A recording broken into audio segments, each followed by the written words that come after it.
ہارون الرشید خلیفہ، اتنی بڑی سلطنت کہ آج کے انگریز بھی لکھنے پر مجبور ہو گیا کہ یہ ہارون الرشید کی خلافت اتنی وسیع تھی کہ اس کی خلافت کے اندر سورج نکلتا بھی تھا اور غروب بھی ہوا کرتا تھا۔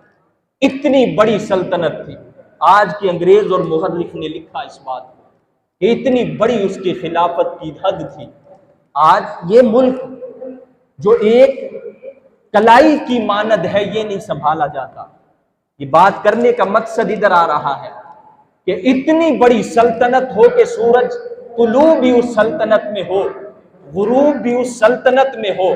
اتنی بڑی سلطنت کا جو مالک خلیفہ تھا ہارون الرشید، اللہ کا خوف رکھنے والا، اللہ کا برگزیدہ بندہ، ہر وقت اس چاہت میں کہ میرا رب مجھ سے ناراض نہ ہو جائے۔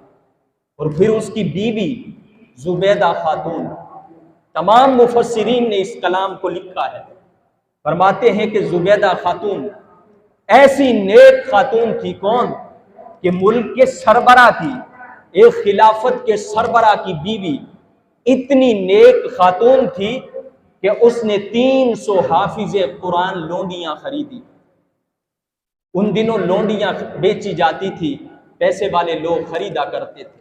اس نے اعلان کیا کہ میں 300 حافظ قرآن لونڈیاں خریدنا چاہتی ہوں۔ اس نے لونڈیاں خریدی جو 300 کی 300 حافظ قرآن تھی۔ اس نے سب کو جمع کیا اور کہا کہ تمہیں خریدنے کی وجہ بتاؤں، سب جمع ہو جاؤ۔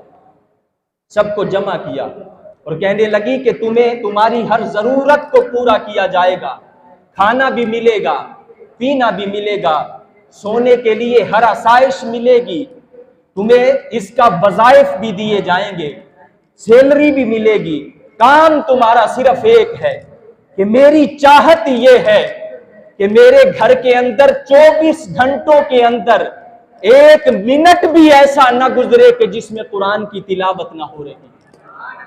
اپنے آپ کو ٹائم کے اندر تقسیم کر لو، 300 کی 300 ڈیوٹیاں لگا لو کہ کس نے کس وقت پڑھنا ہے۔ 24 گھنٹوں میں 1 لمحہ بھی ایسا نہ گزرے کہ میرے گھر سے قرآن کی آواز نہ نکل رہی۔ یہ خلیفہ ہارون الرشید کی زوجہ تھی۔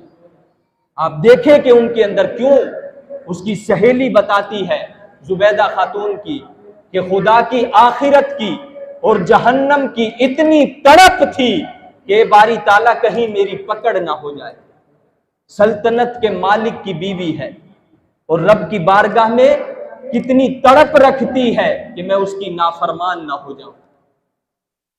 اب کی سہیلی لکھتی ہے کہ جب اس کا انتقال ہو گیا، میری یہ چاہت تھی کہ ہر وقت خدا کا خوف کیا کرتی تھی، مجھے کہیں خواب میں آئے ملے تو صحیح، مجھے بتائے تو صحیح، میں پوچھوں تو صحیح کہ تیرے رب نے تیرے ساتھ کیا معاملہ لکھا ہے۔ تو اس کی سہیلی بتاتی کہ میری یہ چاہت تھی، میں ایک رات سوئی، وہ میری خواب میں آ گئی۔ جو ہی میرے خواب میں آئی تو میں نے پوچھا کہ زبیدہ تو اتنا رب سے خوف کیا کرتی تھی، عذابوں سے ڈرا کرتی تھی، جہنم سے ڈرا کرتی تھی، رب کی چاہت میں ہر نیک عمل کیا کرتی تھی، بتا اس رب نے تیرے ساتھ کیا معاملہ کیا؟ تو اس کی دوست کہتی ہے کہ مجھے اس نے جواب دیا کہ میری سہیلی رب کے کرم کی بات نہ کر۔ میں قبر میں جب گئی تو پوچھنے والے فرشتے کرامن کاتبین منکر اور نکیر، سوال و جواب کرنے والے فرشتے بعد میں آئے۔